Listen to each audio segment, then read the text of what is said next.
Добра вечер на сите вевчанци. Зошто веднаш го прифатив предлогот и реков ќе од?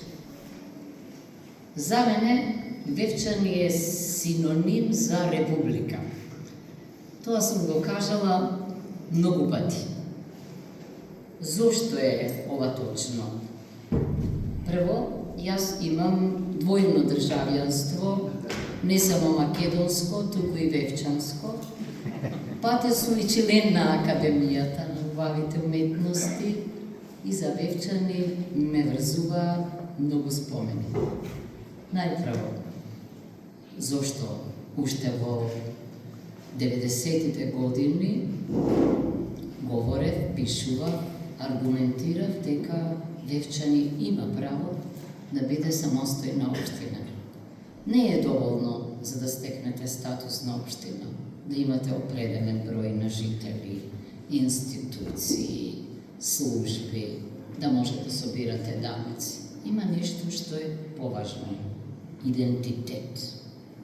Вевчани од секогаш имал собствен идентитет. И восхитувачки е како тоа се пренесува од генерација во генерација и станува код.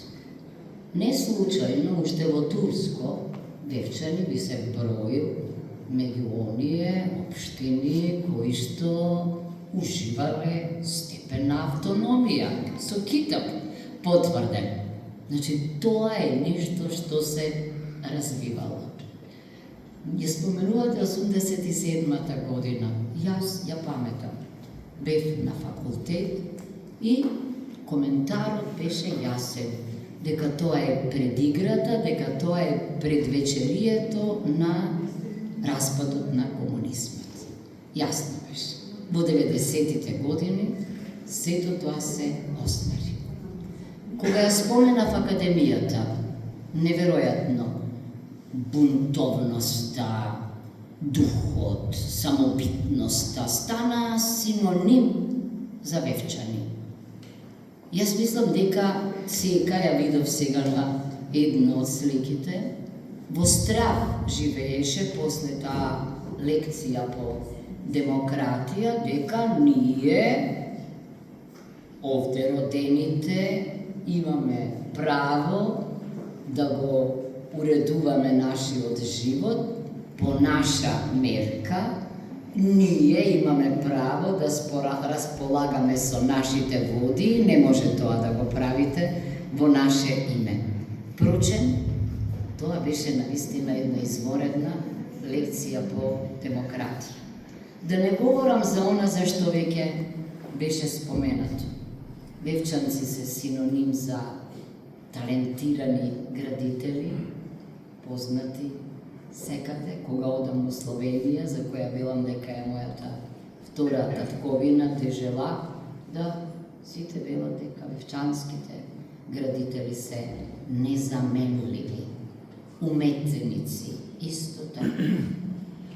Учители познати, значи талентирани луѓе.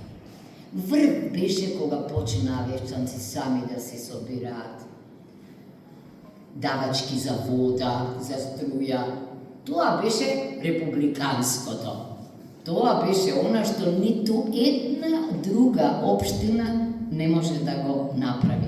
Затоа веројатно знаете дека во 96-та година јас отворено реков дека можеби за општини од типот на Вевчани, иначе чудно е за Вевчани да речете дека е село, бидејќи по-урбан воздух нема од вевчанскиот.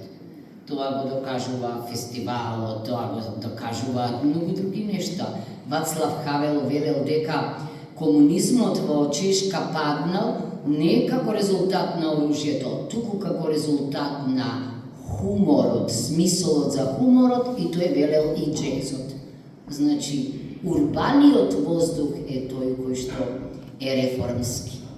Затоа сатирата и хуморот се убиственото оружје, на кое што никој не може да остане без да го види, ниту глув, ниту нем, бидејќи тоа е најсилното нешто